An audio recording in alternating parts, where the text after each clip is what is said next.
So in this math lesson, I asked you to look at this map of Alberta, and I asked you to discuss what you know, or what you think you know, about the reason why this map is laid out like this.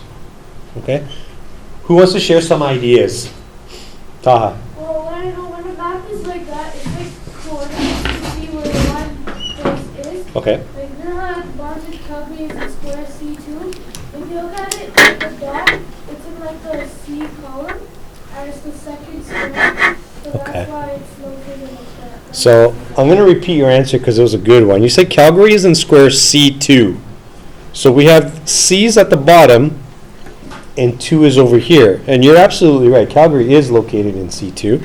So that means whoever typed this is also absolutely right. What else do you know about this? Anything else you'd like to add to this, Elias? Color coded a bigger area like Alberta. Okay. Good. Probably makes it easier to find it because this is title is Places in Alberta. Is that? I'm gonna add to what Taha said. Okay. It's like in the column C and then the row 2.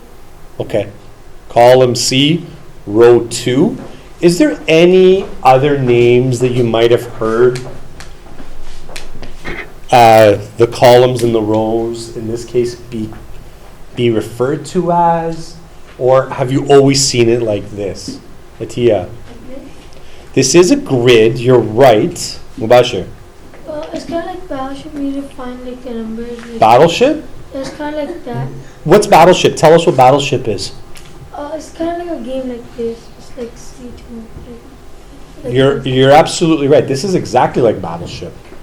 Battleship's a game where you take the grids, you put your boats down, and then you call out grid coordinates, and you have to call them right. So this is written as C2, not 2C. Okay? So if you were to call out 2C, I think it would be incorrect. It's not called like that. So he's absolutely right. Battleship is a great introduction to this type of math that we are about to do. What else can we add to this? I asked before we talked about Battleship was, do you know another name for these two that you might have heard in the past? Maybe it is referred to in a different way. Ali? X-axis and Y-axis? Yes, x-axis and y-axis. Now, Ali, take a guess. Which one do you think is the x? Which one do you think is the y? I think the X-axis is the bottom, Okay. and the Y is the... So you're saying this right here, x-axis, and this is the y. So there. Okay. And you are correct when you said the x is at the bottom, is the bottom axis, and the y is the one on the side. Except we're going to say this is the, this was referred to as back in grade 3. This one here was referred to as the horizontal axis. And this one was referred to as the vertical. Whoops, I spelled it wrong. Vertical axis. But now in grade 7, grade 6, for the rest of your life, it's called X and Y.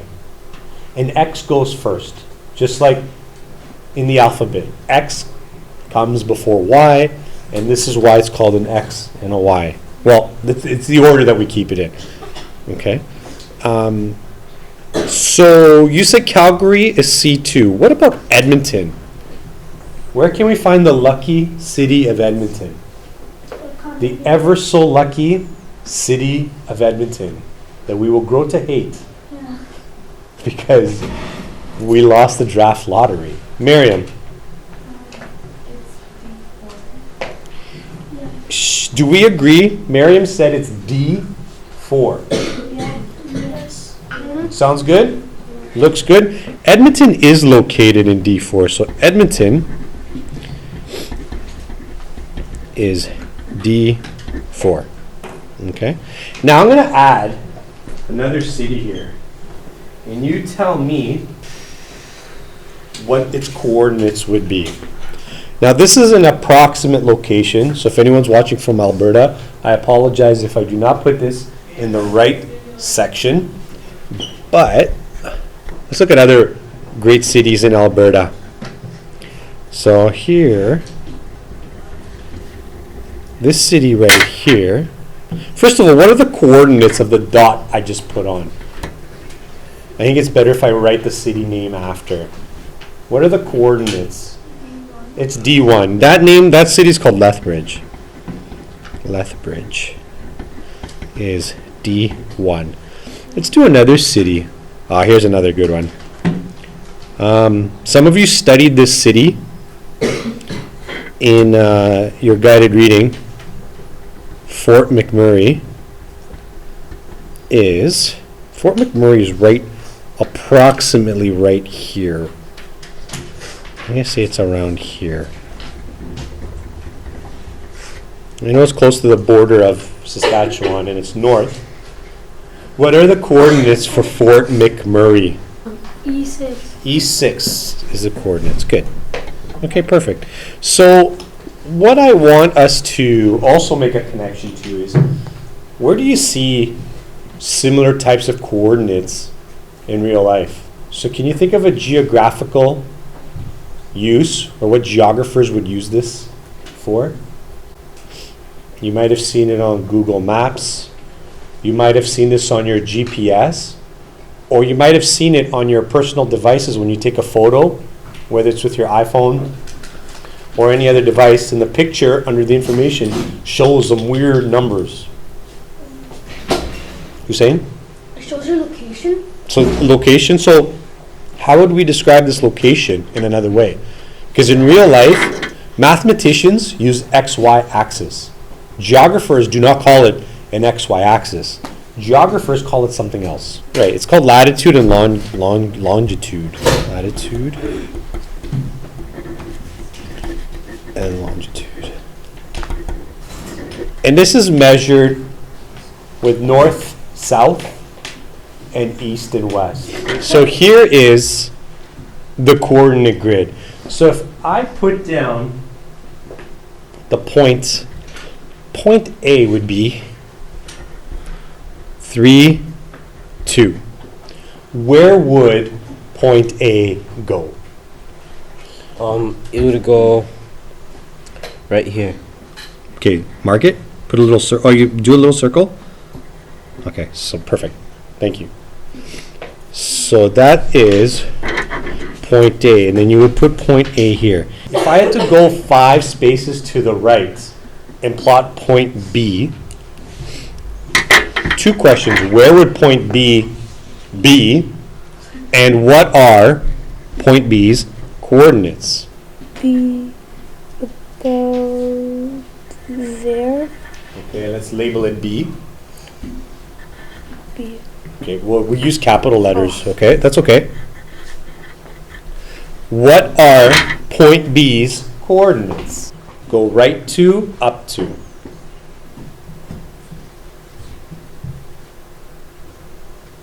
Here. Okay, good, and let's label it C. Now, I noticed that Isa went up to first and then right to. Does it matter? No. Doesn't matter. Good. What are the coordinates of point C? 10-4. 10, 4. Left to, up to. Left two. Yeah. There you go. What are the coordinates for point D? Hussein? 8, 6. Correct. Do you guys, can you tell me what mathematical concept we've just started doing today? What's this called? You've done 2 things right now. Elias, give me one. Plotting. So plotting points. Okay, so this is a coordinate grid. This is called a coordinate grid. What else? What other math did we just do when I asked you to move 5 left, 3 up, 2 down, 2 up, 5 right? Fire. It's transformational geometry. The good news is that you guys are very close. So I'm anticipating good things in this unit. Okay? This has another fancy name. Oh, by the way, give you a little preview to the next lesson. This right here, you guys are all used to having it like this, right? Well, I've drawn it this big for a reason. What numbers do you think go over here? Any guesses? Think number lines. Mia? Help them out. Help them out. Reveal. Negatives. -1. And wait a minute. There's another section here. What numbers do you think go down here? Any guesses? Negatives again. This coordinate grid has a special name. Does anyone know what that special name is called? No, it's called the Cartesian plane. Cartesian plane, yes. Cartesian plane, And the plane, right? and it's named after, no, it's named after a guy named Cartesian. Rene Really? Descartes. I think I spelled his name right. Okay. Okay, here's a way to graph more points on a Cartesian plane. So, gone are the days where you're going to get pretty even numbers, and you're going to have to deal with negative numbers. So, for example, if I wanted to plot points, say, 2, 3, and we'll call it A, it's very simple. You go 2 and 3, and there's point A. However, it's going to get a little more difficult. Let me give you an example. Point B might be -2 and 3. So if it's -2 and 3, you got to go on this side now. I saw a lot of your hands were up. I'm pretty sure you know what I was going to say, right? -2 and 3 would be right here. Okay? You might get something that looks like this as well. You might get something that's like 6, -4. Okay? So you go across 6, down here to -4. This would be point C. And then my favorite, -4, -7. -4, -7. So that means your points could be everywhere. Just remember, this right here is your X, this right here is your Y. And when you're plotting points, it's X, Y.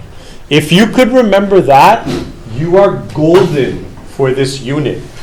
And it becomes a little bit easier for you because we are going to get into more complicated things on a Cartesian plane. And guess what? A lot of math they're going to do from here on in involves a Cartesian plane.